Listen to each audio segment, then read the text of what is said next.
പിതാവിന്റെയും പുത്രന്റെയും പരിശുദ്ധാത്മാവിന്റെയും നാമത്തിൽ ആമേൻ. എൻ്റെ പ്രിയപ്പെട്ടവരെ, ഇന്ന് ഡിസംബർ 16 ചൊവ്വാഴ്ച. കർത്താവിന്റെ ഉന്നതമായ നാമത്തെ സ്വസ്ഥം ചെയ്യുന്നു. മക്കളില്ലാത്തവരെ ഓർത്ത് പ്രാർത്ഥിക്കുന്നു. ഈശോയെ, ആശുപത്രി കിടക്കുന്നവരെ ഓർത്ത് പ്രാർത്ഥിക്കുന്നു. ഓരോ ബിസിനസ് ചെയ്തിട്ട് തകർന്നു പോകുന്നവരെ കർത്താവ് ഇന്നെങ്കിലും 10 പൈസ കിട്ടുക. ഈശോയെ, കച്ചവടം ചെയ്തിട്ട് നിവൃത്തിയില്ലാതിരിക്കുന്നവരുണ്ട്. കന്യൻ്റെ കയ്യിൽ പൈസ അകപ്പെട്ടു പോയവരുണ്ട്. അത് തിരക്കി പോകുന്നവരും ചോദിക്കാൻ പോകുന്നവരുണ്ട്. അപ്പം അവരെല്ലാം അവരുടെ ഉദ്യമങ്ങളെല്ലാം കർത്താവ് കൊച്ചു തോബിയാസിനെ നീ വിട്ടില്ലേ, കടങ്ങൾ തിരിച്ചു കിട്ടി മേടിക്കാൻ വേണ്ടി. അതുപോലെ അന്ന് റാഫേൽ മാലാഖനൊക്കെ നീ കൂടെ വിട്ടില്ലേ, ഞങ്ങൾക്ക് നഷ്ടപ്പെട്ടത് തിരിച്ചു വിട്ടാൽ മേടിക്കാൻ വേണ്ടി വിടുന്നവരുടെ കൂടെ പരിശുദ്ധമേ നീ കൂടെ വിടണമെന്ന് പ്രാർത്ഥിക്കുന്നു. ഈശോ കർത്താവ്, ഞങ്ങളുടെ മക്കളെ ഓർത്ത് പ്രാർത്ഥിക്കുന്നു.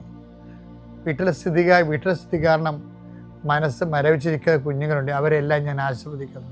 എൻ്റെ മക്കളെ, നിങ്ങൾ ആശീർവാദത്തിൽ ആലംബിച്ചുകൊണ്ട് നിങ്ങൾക്ക് പഠിക്കാൻ അത്രയും പഠിക്കുക. ബാക്കി കൃപാസന്മാരാവ് നിങ്ങളുടെ വീട്ടിൽ വരും.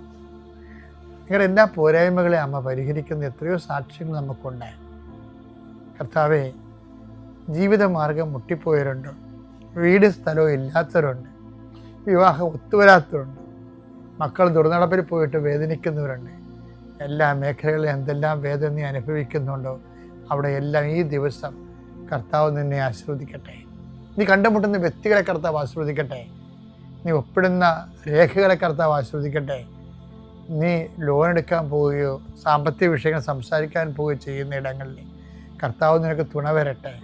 എൻ്റെ കർത്താവിൻ്റെ ഉന്നതമായ നാമത്തിൽ, സഭയുടെ അധികാരത്തിൽ, കുരിശിൻ്റെ അടയാളത്തിൽ ഇനി ഇന്നത്തെ ദിവസം നീ പോകുന്ന എല്ലാ ഇടങ്ങളിലും നിൻ്റെ കർത്താവ് നിന്നെ സന്ധിക്കട്ടെ. നിത്യം പിതാവും പുത്രനും പരിശുദ്ധാത്മാവുമായ സർവേശ്വര എന്നേക്കും ആമേൻ.